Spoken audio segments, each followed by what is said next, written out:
What's up guys, and welcome back to another video covering another of the new games. Yes, we had a video yesterday, probably, covering Pokemon Brilliant Diamond and Shining Pearl after the Direct, the Presents, announced them and they were revealed to us, but of course there was another game revealed alongside them, and that game is Pokemon Legends Arceus. Now, this is a whole discussion about, the changes, I suppose, the just general changes to the formula, and then also to the fact that they're over a year away. It's early 2022 they're supposed to be releasing, which indicates to me that it's still fairly early on in development. When I say that, I mean, okay, it was probably around 2019 this game I should say started development, simply because 2019 was when Sword and Shield released, and thus once that game was finalised, that main team would have moved on to start working on Game Freak's next project, i.e. Legends Arceus, and then a secondary team would have been the ones to actually handle the Sword and Shield DLC. So even though, Sword and Shield is only sort of just finished in terms of its development release, because we've had the two sets of DLC, most recently with Crown Tundra, it has been a lot longer that the development for this game has started, as you'd hope, of course. So it's been in development for possibly sort of like a year and a half, maybe it's that sort of time frame. We've got another year, maybe a year and a half to go. So as we can see from the initial trailer, initial images, obviously they've got the engine set up and that sort of thing, sort of the base level things, and hopefully the rest of the time will be spent on both refining that and also populating it, I suppose, in terms of the actual things to do, all the sort of nitty gritty. Once you've got a game engine built and the general game mechanics in place, it's then a case of going through and actually building up everything. Like, imagine an old Pokemon game. Sure, it takes a lot of effort to actually build up the engine, the graphics, etc. And then once that's done, you just need to go through and put all the Pokemon in their rightful places, put all the trainers in the world, that sort of thing. So it's that sort of part of the development cycle is very much more a busy work almost. It's not. It's probably downplaying it a little bit, because it's not just a case of, oh yes, we'll just go through and do that and that'll be easy. There's still a lot of things to think about, because balancing and is it fun to play and so on. But it is the sort of the less intensive part of development once you've got the engine in place, which is the main thing, of course.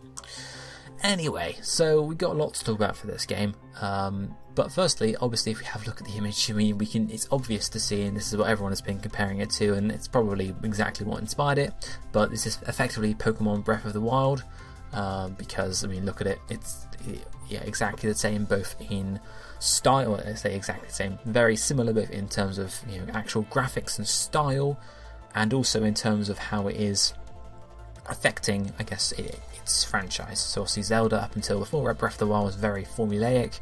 It was temple after temple after temple. You go in as a dungeon, you do some puzzles in the dungeon, and then you get to the end of the dungeon, so you earn a heart piece and a heart container, I suppose, and whatever else, whatever MacGuffin you needed to be able to actually build up and achieve end of the game. Whereas Breath of the Wild very much flips that formula on its head, and it's all just a case of, right, go where you want, do what you want to do. Of course, there's an overarching goal, but you can also just go and fight Ganon as soon as you want. So the changes there are very similar to the changes we have going from, let's say, Sword and Shield to this game, at least a level of, because Sword and Shield is gym based, it's a linear progression through the story, whereas this game seems like it's going to be, okay, here's a starting point, do what you want, and feel free to explore the world. It may not be as open as Breath of the Wild is, in that you can just beat the final boss, or go to fight the final boss as soon as you want, because again, further discussions, but there may not be a strict final boss here, but we'll have to think about that a little bit more in terms of parts of the game. But it's very similar to Breath of the Wild, and it's clearly Pokemon's Breath of the Wild in terms of the changes being made.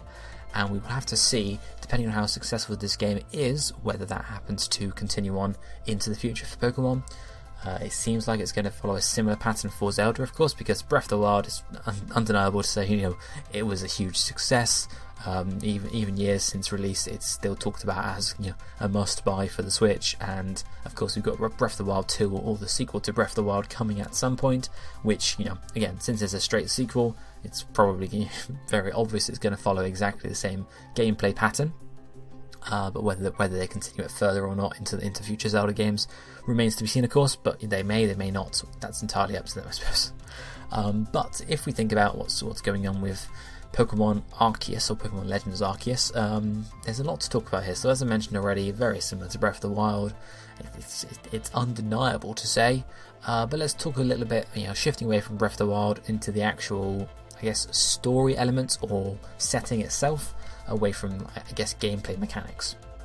And we're given this introduction in the first few seconds of the trailer for this, where we are told this is actually set in sort of not an ancient Sinnoh. I think that's probably a bit too far back. Past Sinnoh is probably the best way to describe it. It's not prehistoric, it's not ancient. It's basically in effect it's feudal Japan, which I believe was sort of something like 700-800 years ago. So it's certainly not in the prehistoric era. Sometimes in the past we've talked about maybe games that would take place in the distant past, and maybe you would have fossil Pokemon in those games. But this is not quite that game. It's in the past, but it's not too far back. It's basically when Sinnoh was first being settled, which is a few hundred, maybe up to 1,000 years ago, but certainly not. You're not going to see, I don't think, Cranidos and Shieldon running about, because for them to become fossils in that time, that's a course of a few million years, if my archaeology or paleontology is up to scratch. So we may not be able to see any fossil Pokemon, but there will certainly be some changes. So we're given this sort of introduction that this is when the Sinnoh region was first being settled and populated, and we're told there's a village. Now we'll talk about this more at a later date probably, but it is strictly referred to as a village. And then also I think further on in the presentation they said something to the extent of you will head out from the village as a sort of base. Now, one village or one home base in the whole of Sinnoh seems like a little bit of a just one of them. Okay. So whether maybe there'll be other towns or villages around, maybe there'll be other stuff related to that, we don't know. But just a single one seems a bit off to me. But we can talk about that more separately. But as you'd expect, as it's specified in the trailer, Mount Coronet still exists at this time because it was always there. So that is still a thing. And of course, the Pokeballs are really cool because, well, they just look really cool for a start. They've got sort of a zipper, I suppose you could say, where the sort of, I guess, the normal button would be, because of course it's old. There's no buttons or fancy technology here. So it's like a zipper to, I guess, maybe like turning it like a key would actually open it, or maybe it's just like a decorative zipper, something like that. And then on the top we have a little bit of a spout, I guess is the best way to refer to it as. And as we'll see later on, that spout is for steam. So this is very much like, I guess, a mechanical Pokeball, whereas the Pokeballs we're used to are more, I guess, digital. So I think when we've seen the insides of Pokeballs in the past, they bounce light around inside them, and that's the whole idea in the anime. When you return a Pokemon to the ball, it transforms into light, and then that gets bounced around inside the Pokeball to an extent. So that's the modern Pokeball. So in terms of the past one, maybe it's the last to sort of function under a similar light-based, mirror-based prospect on the inside, but of course the outside is a little bit more, I guess, generic. So it's slightly different there. So one thing to pick up is the fact that, okay, well, it's made out of wood, and we've known in the past Pokeballs to be made out of other things that are sort of separate from, like, I guess I'd say the digital produced Pokeball. Of course, we had apricorns, both in the original, Gold and Silver, the Johto games, and also making a return in Sword and Shield, although in a slightly different way in terms of creating the apricorns from them.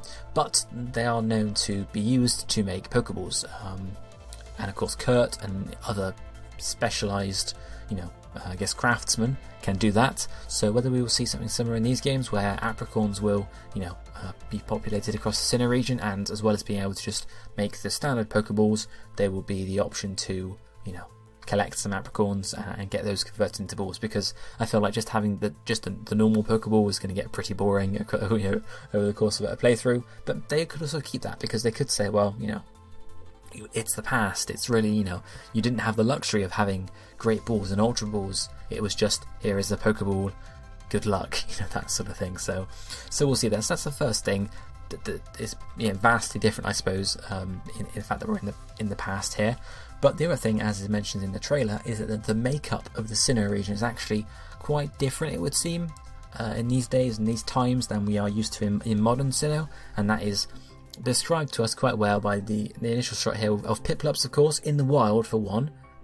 It seems like all 3 starter Pokemon, Turtwig, Chimchar, Piplup, are available in the wild in these games, and that makes sense because, of course, they are, I guess, natural to Sinnoh. However, in the modern days, of course, they're not found in the wild and they're only given out as a starter Pokemon. And that makes sense in the sense of they've just gotten rarer over time, and they used to, live in the wild, whereas now they simply, are either much rarer or only bred in captivity. And this goes back to the whole, they've got, their gender ratio is 87.5% male, 12.5% female, and that makes sense. There's a lot more males than females, and thus eventually the numbers are going to dwindle over time. So that goes back to that there. But skipping past the Piplup, we also have Spheal and Celio here. And this is, of course, quite different because in the original games, while they were available in Sinnoh, they were not in the Sinnoh Pokedex. So they were available in Pearl and also Platinum for Spheal and Celio respectively, and they were only available on the island to the northeast of the region, like the Fight area and that sort of area there. So they weren't actually available on, I guess, the mainland. And of course, if they are now, then it is a small, I guess, change. And this is sort of along with their line about the landscape looking vastly different or being quite different, all builds for me into the sort of sense that it's sort of a carte blanche for them to just change up and add Pokemon however they like. So they could have, say, Spheal and Celio could just inhabit the whole region, and then of course the explanation is okay. Well, over the next few hundred years, they dwindled on the mainland, and then were only available on the offshoot island. And they can also do similar things for other Pokemon, either Generation 1 to 3 Pokemon that weren't in or weren't available in Sinnoh in the original games, or even Generation 5, 6, 7, 8 Pokemon that of course weren't in Sinnoh in Diamond and Pearl. And they can just add basically whatever they want and then have it explained away as, well, between now and the actual the modern day Sinnoh, these Pokemon just became extinct, or their numbers dwindled in the Sinnoh region. So we may see a vastly different Pokedex from the standard Diamond Pearl Pokedex, simply because of this fact here, where they clearly they're not just going to follow one for one and sort of leave us with the same old Pokemon. I would expect probably all the actual Generation 4 Pokemon to return. I can't really see them doing anything like, oh well, Shellos wasn't a thing. Ooh, it was only because evolution takes a long time. So similarly, I've seen a lot of discussions online. People are saying, oh well, maybe they do sort of a regional form that's not quite a regional form, but like an old form or a past form of a Pokemon. And I suppose it's possible for them to do that. I can't quite see that being the case. One, because it would involve introducing new sort of Pokemon effectively, because the regional forms, even though they're based on existing Pokemon Dex entries, they are effectively new Pokemon in their own right, and of course you can't really remove them in future games, for example. If they were to do that, it would be sort of new Pokemon being added in the middle of a generation, which they aren't against doing. But especially because Legends seems to be some sort of not quite a spin-off, but an offshoot. I can't quite see them just sort of getting the freedom, I suppose, to add new things. So I think it's going to be all new Pokemon that we have already seen, just maybe a different makeup in terms of what's available. And of course that comes to the fact that, well, if we're going to say, well, Vulpix in Alola evolved to be cold, sure, that's fine, but evolution takes a few more than 100 years. It's a long process. So okay, Pokemon's not a series grounded in the most reality, but it would suspend bit of disbelief in terms of evolution happening over a very short period. Although, like I said, that of course evolution in the Pokemon series is instant almost. Evolution in a different way, if you get what I mean. Selective breeding is probably the one I mean there. So we'll see a different makeup of the Pokedex, but I don't expect necessarily us to get any new Pokemon or even vastly different Pokemon. I expect it to be just the same Pokemon we used to, but in a different mix.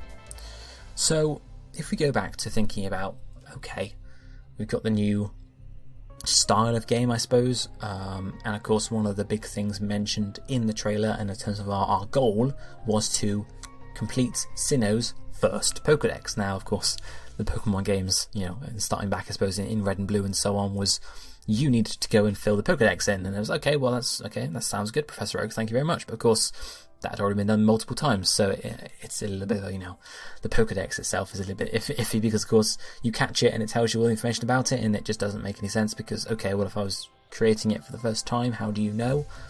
It's confusing anyway. But one of the main goals apparently here is going to be to sort of, I guess, catalogue Sinnoh's Pokemon for the first time. Again, if the region is being settled anew, it's simply a case of, okay, well, here's a new region, here's a new island.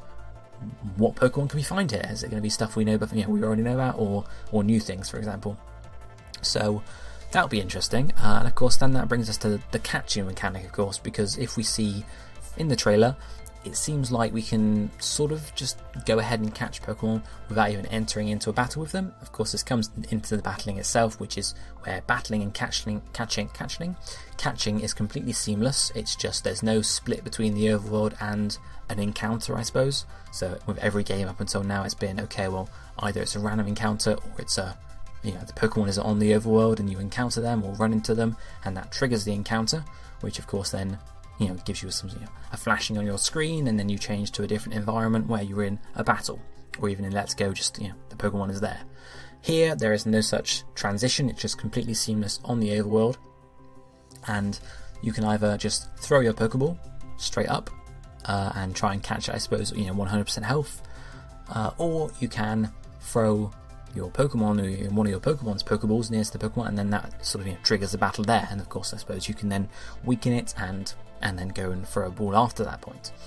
So it's an interesting mechanic, allowing you to sort of just throw the ball straight up, and we can see how this controls in terms of the camera.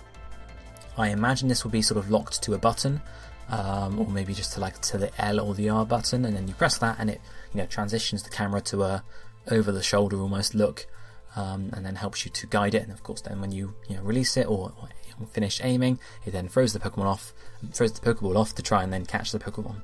And of course, you can see, as mentioned earlier, they do let off puffs of steam when you actually catch the Pokemon, which is pretty cool. Again, we've got digital Pokemons in the modern era, digital Pokeballs. Did I really say Pokemons? Digital Pokeballs in the modern era. And of course, they sort of wiggle back and forth and do a click. Again, it's the old days. There's not that technology, so a steam puff is equivalent, and it does look and feel quite interesting. So that's going to be an interesting part of it in terms of catching Pokemon, populating the Pokedex, and also, I guess, what other ways it could be built upon in terms of actually you're making the first Pokedex. Okay, that's cool. Is it just going to be as simple as going around and catching each Pokemon as it is in the existing games, or is it going to be a little bit more, I guess, in depth, where you actually need to research the Pokemon, track the Pokemon, and watch them in their natural habitats, rather than just yeeting a Pokeball, catching it, and you're done. It doesn't really make too much sense in the modern games. So maybe since it's the first Pokedex for Sinnoh, maybe we have maybe there's a bit more involvement in there. Maybe catching it allows you to glean some basic stats, some information, the name, the type, that sort of thing. But maybe then there is more to it, maybe you can find out different things about the Pokemon, whether they are skittish or whether they are particularly outgoing, which takes more than just throwing a Pokeball at it. So that might add a bit more depth to the game, and we'll talk about more, probably in other videos in the future about my worries and other considerations about, okay, well, we are following a different model for this game, so it's open world. Okay, so we're gaining open world. We also seem to be losing, if not trainer battles completely, we are losing gyms and that sort of progression there. So what are we gaining in its place? Is it just going to be the open world? And in which case, okay, an open world is fine and it's cool, but what can you do in the open world? If it's literally just an open world that's got nothing in it, that's not giving you anything, okay, you can run around for maybe half an hour and keep yourself entertained, but if that's all there is, it's not going to really amount to much. If you can catch Pokemon, okay, that's a start, but what else is there to do? Because again, soon enough you're going to get bored of catching Pokemon, unless you're maybe shiny hunting, and that's a different story entirely, but you guys get my idea. So we need to be able to build out this open world slightly and have more to do. Again, we'll have further discussions on it. I won't go too much into it now, but just compare Zelda to what we envisage for a Pokemon Breath of the Wild. In Breath of the Wild, you've got multiple things you can do. They revolve around the same idea, of course, but it has a lot more in the world in terms of stuff to catch your eye, stuff to make you go and explore. Whereas if we're just thinking about, okay, it's just like a glorified Pokemon Go in a video game, it doesn't quite amount to a Pokemon Breath of the Wild clone, effectively. So, but it's plenty more to talk about in the future. And of course, these games are still fairly early on in development, so you can't expect to see, they've only given us a very short trailer. There might be loads of extra stuff to the game that they just haven't told us about yet. And of course, their focus is going to be mostly on Brilliant Diamond and Shining Pearl in terms of promotion and information about that for at least several months up until that's release. So we may hear things about Legends Arceus up until that point, here and there, but it's certainly not going to be the main thing. So we'll definitely get a full trailer at some point, but I would imagine that most of the information may actually just hold off until after the Diamond Pearl remakes are out the door, but we will see, of course. The next thing we're going to look at here and talk about are the battles themselves. So we've already mentioned that the battles are completely seamless.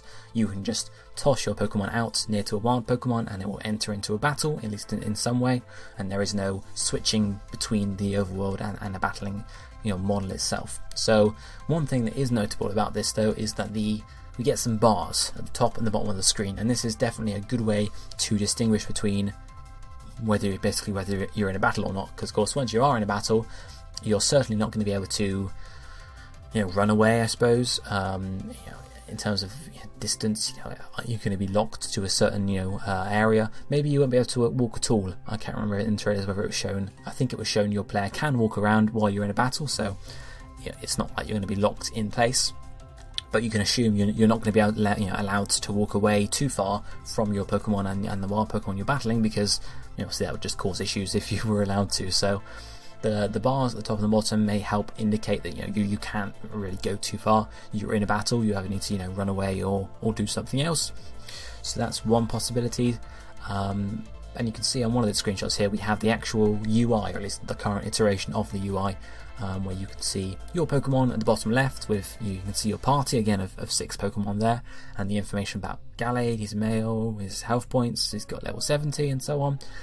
On the right hand side you can see the set of moves / full swipe close combat aerial ace. I'm assuming this is when you've gone into the move menu. I assume there would be a menu above it where that is fight, bag or run. One or Pokemon I suppose or run, similar as we get in the normal games. I was just toying with the idea of, well, maybe they don't actually let you run away from the battles, because okay, sure, you can run away, but you're on the overworld. I'm fighting this Staraptor. If I run away, what actually happens there? I have to physically run away. Surely, the Staraptor can't just disappear. He is still going to be there. So the runaway mechanic doesn't really work when there is no definition between the overworld and the battle itself. So I can almost see them just removing runaway as an option, and you having to either, I guess, physically run away in your character, which may involve the Pokemon then chasing you down to reinitiate the battle, that sort of thing, or maybe just don't let you run away at all. You've either got to do something to win the battle, or you knock out. Which I guess comes into the discussion of, will these games be a bit more, not brutal, or a bit less lenient than the main series games as we're used to, because there is a lot of stuff they could do in these games to make it more, not frustrating, more grueling on the player. So that's the things that I say, can't run away from battles. Maybe items are much more on the low side in terms of, okay, there's probably not going to be potions, so maybe there will be some other way to heal your Pokemon up, but maybe it'd be more scarce than normal. Maybe, Pokemon boxes, how is that going to work? I mean, again, there's no technology, so clearly there's not going to be a PC for you to throw Pokemon in. So either there's going to be a sort of an in-world physical store your Pokemon here, or there may be a more limited size that you can store. And similarly, there's going to be no way to access that from everywhere like there is in Sword and Shield. So if you want to change Pokemon, you're likely going to have to physically go back to town to swap your Pokemon in and out. Similarly, if you've got a full party of 6, maybe you just can't catch Pokemon, because where would you put the Pokeball? These sorts of things are all, things that they could apply to make the experience a little bit more, not tactical, but it make you think about it. Sword and Shield, you can just go wherever you want, and really it's just like put your brain on autopilot and you can just get by. Whereas if they implement some things like, you can't just swap your Pokemon out from anywhere you want, then you actually have to think about and plan out, okay, I'm going on a journey to Mount Coronet, who am I going to need? That sort of thing. So that's what that all built into. But going back to the battle UI here, you can see, the moves are, I guess, what we expect normally. There's, standard PPE stuff, so standard health points. Nothing too surprising there, apart from possibly Garchomp at the top right. You can see where his stats are listed here. There is no level or health points. So again, I guess maybe building into a little bit more of a grueling experience. It may be that, you have to gauge on the wild Pokemon, Okay, it's a Garchomp. I can't really tell how strong he is directly. I'm sure he would have a level under the hood, but maybe that's not directly presented to you as a player. Maybe you have to, I guess, risk the fact that you might not be strong enough to take him on and see how it goes. Or maybe it's sort of like similar to Pokemon Go, where you get the CP and then the question marks if it's a higher CP than anything you've encountered before. Maybe it's similar to that. If it's stronger than you, you sort of lose the information. It would be one way to go about it, but it's interesting nonetheless.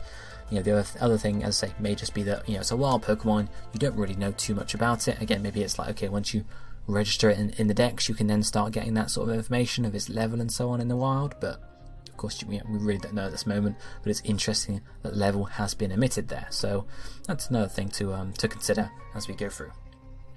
But moving away more from the mechanics now, because there's plenty we can discuss there in the future, and we zero back in on stuff that we do know, and that is the starter Pokemon for these games here. And those are going to be Rowlet, Cyndaquil, and Oshawott, which is obviously just a crazy, I guess, pairing until a trio.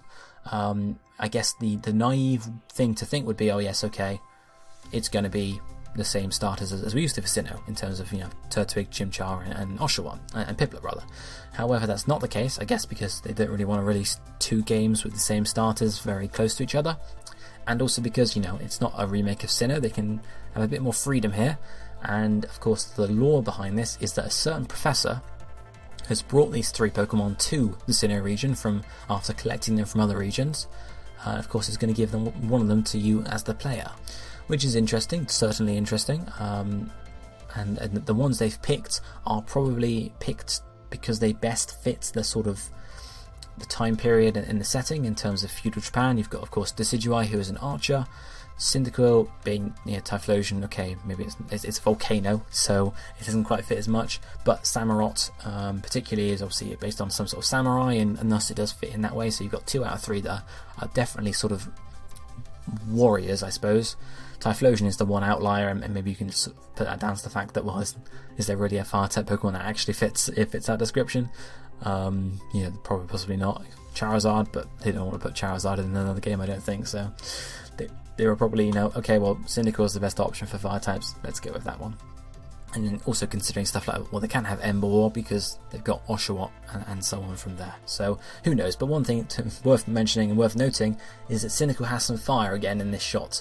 So hopefully it means they've updated Cyndaquil and also Quilava and Typhlosion's model in the 3D sense to include fire all the time, because of course that was removed starting in X and Y when we moved to 3D, and they were only given their flames when they were actually attacking. So it's nice to see that back, and it makes them less ruined, I suppose. So it's definitely good to see. So it'll be interesting to see how the sort of the starters play out, I suppose, both in this game and in future types of game like this, in terms of whether they just continue the sort of trend of, when you're reimagining a region, don't use that region's Pokemon or starter Pokemon, let's pull in some other things here and there. So it's worth saying and worth expecting that you won't be able to find these Pokemon in the wild. They've been brought from a separate region, and thus here they go. But definitely nice to see a bit of extra, something different at least, rather than just the Sinnoh starters popping up again and going from there. So it's worth mentioning while we are here. Of course, I haven't done anything particular on the player characters, but of course they are very similar to Lucas and Dawn, because they're basically a carbon copy with different clothing. I would imagine this could either be a placeholder for now, or it could be the final version. I couldn't tell you, of course. I can see if you were going to use a placeholder, you would use Dawn and Lucas because they're known for Sinnoh. However, I'm not saying we definitely need something different. I think reusing Dawn and Lucas for these games is not the worst thing. Of course, what you can do is put it down to, oh well, clearly they're just the ancestors of actually Dawn or Lucas, and thus stuff passes down like this, and that's the sort of the way it can be explained away, which I'm not against. It's certainly not the end of the world if they do that, but we will see, of course, because I guess the one thing is, well, is player customization going to be back in this game? And I suppose another thing to consider there is, well, it's in feudal Japan. There's not going to be any sort of hairdressers or boutiques really available, I would guess, at least to the extent of in the modern games, so what customization would there be? So I could also see them just not having the customization, but again, discussion for another time most likely.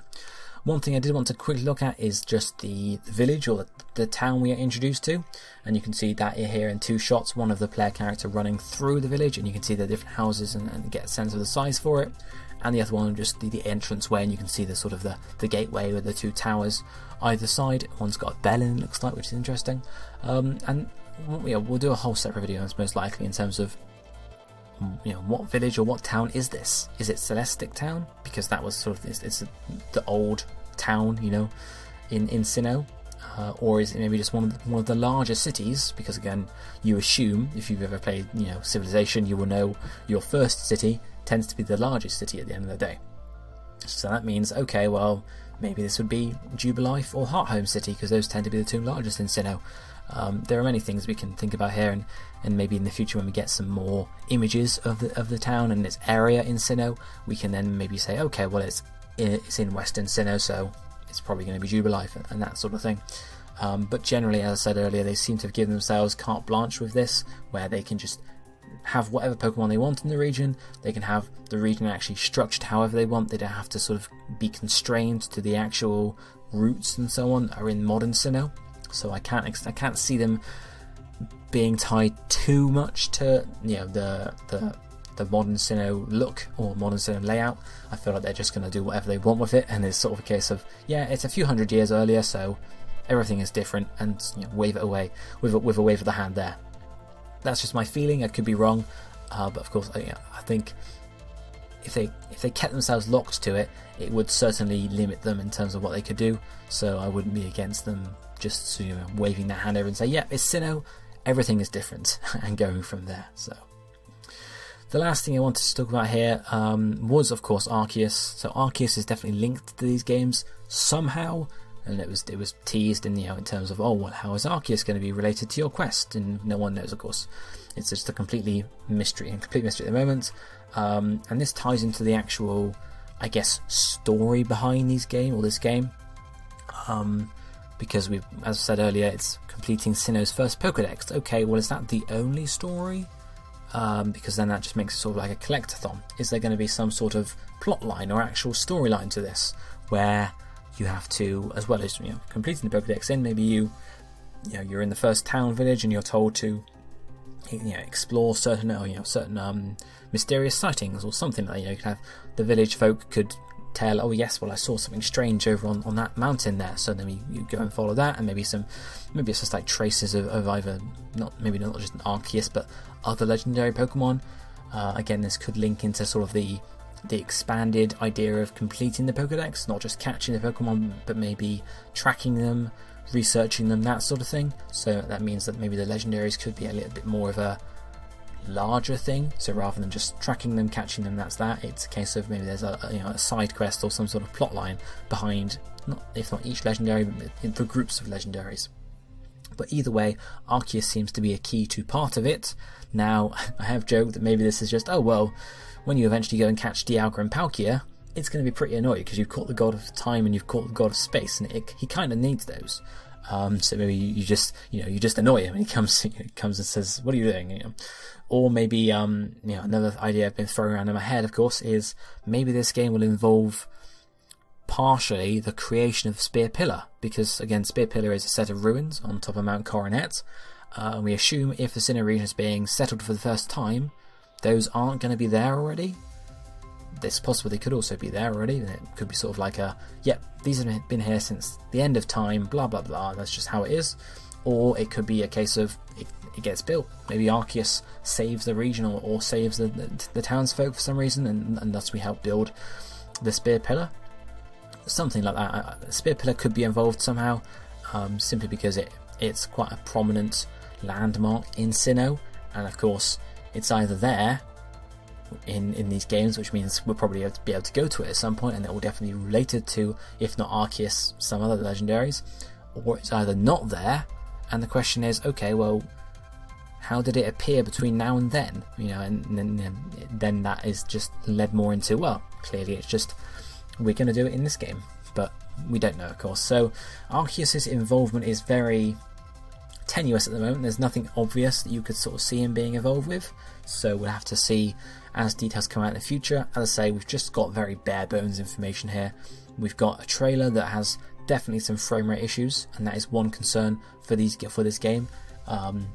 If it was released in the current state, even if it had more content, there would be complaints about the frame rate issues. So hopefully that's something they're working on, and hopefully, if need be, this game will be delayed.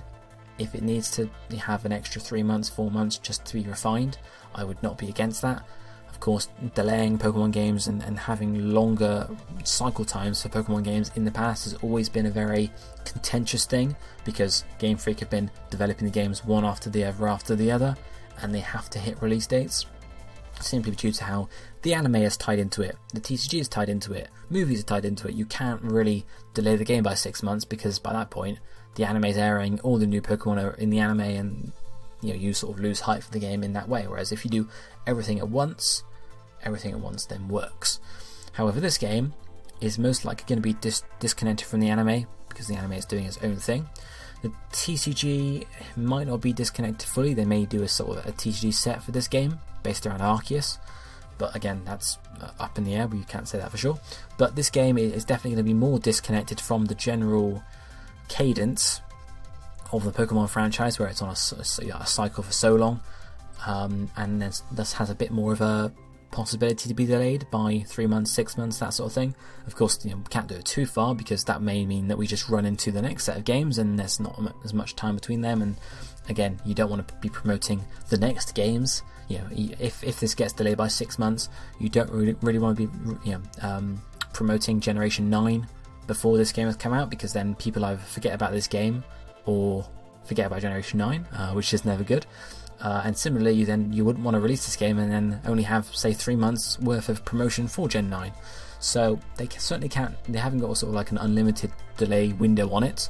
The fact that it's releasing it's slated for early 2022 may indicate that we don't have a game planned for the fall of 2022, and this Arceus game is going to be sort of is this 2022 done for Pokemon in terms of the main series, and thus that gives us 6 months delay, takes us to sort of the normal fall release window, and thus they have a little bit of flexibility there. So that may be one thing they're toying with in terms of the release dates, but again, it remains to be seen. So there's a lot going on there. There are definitely issues with the game currently, and we've hardly had any information. There were some extra leaks about this game just before the presents yesterday, and I will do a separate video covering those, since those two have a bit more information in them that wasn't revealed in the presentation.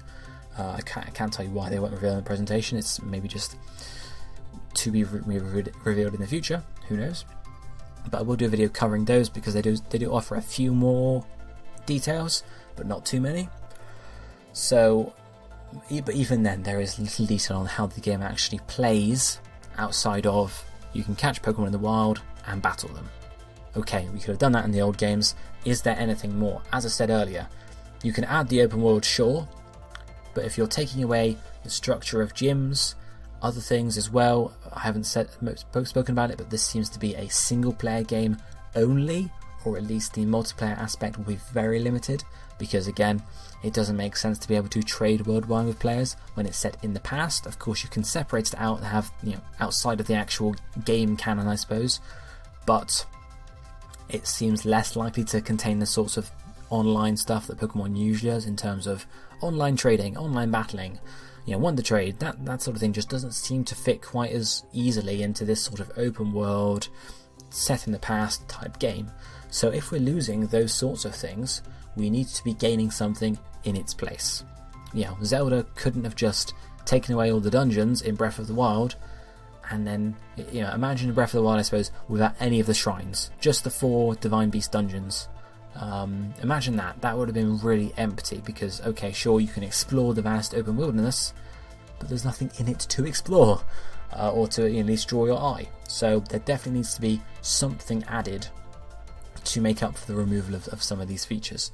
So it's something we'll no doubt see more about in the future as more details for these games do come out, or this game. I always say these games because I'm so used to having at least a pair of games coming out, and this is one thing I haven't said, but I mean, they can't really milk 2 games out of this because it's about one Pokemon Arceus. They can't have Arceus, I don't know, well, they could have Arceus Alpha and Arceus Beta. They could have done something surely, but they've kept it to one game, and I'm grateful for that. My wallet is grateful for that more than anything else. But it's definitely worth mentioning, and also the fact that it's just going to be a single game sort of indicates that there won't be any version exclusives, because I mean there's only one game, so that sort of then leans more to the idea of, well, there won't be any trading or anything like that online, because you won't need to trade. It's a full single player experience for you to do all by yourself. So that's what it definitely leans towards and indicates. We'll have to see at a future date though. There have been some listings online where the players for this game is listed as just one player, whereas normally Pokemon games are listed for 1, 2x because of battling and trading and so on. So we will have to see. It will become obvious in the future whether there are online features or just multiplayer features in general, but right now we just don't know. Either way, I've rambled for a long time about this new game, and there's plenty more to talk about. I've got a list of video ideas that I will probably pull from at some point in the future, and of course we've got over a year, or effectively a year, to discuss this game at least, not factoring in any possible delays. So we've got a lot of time to speculate, to review, and to think about what might come into this new game, this Pokemon Breath of the Wild. So do let me know your thoughts down in the description, guys. Are you excited for this game coming out? Are you intrigued in terms of what it's actually going to be about, or a feature in that way? And of course, do let me know anything you want me to discuss, talk about, just anything regarding this game. If there's a particular thing you want me to talk about, okay, is it possible that X returns or Y returns, or something happens there, feel free to throw it down in the comments section. I'll be happy to read them and see what ideas you guys have got spinning around your heads just like me. Either way, I will sign off for now, guys. Do look forward to any other future videos covering either Brilliant Diamond and Shiny Pearl or Legends Arceus. I'll very much be making them when I feel like it. So I've got a list of ideas, so it's certainly not I've got nothing to make a video for. But when I'm in the mood, I'll throw a video up and we'll see what we can find there, guys. So either way, I hope you guys enjoyed today's video. I hope you're all doing well. But for now, for today, this is going to be it from me. So I thank you guys for watching. See you next time. Goodbye, my friends.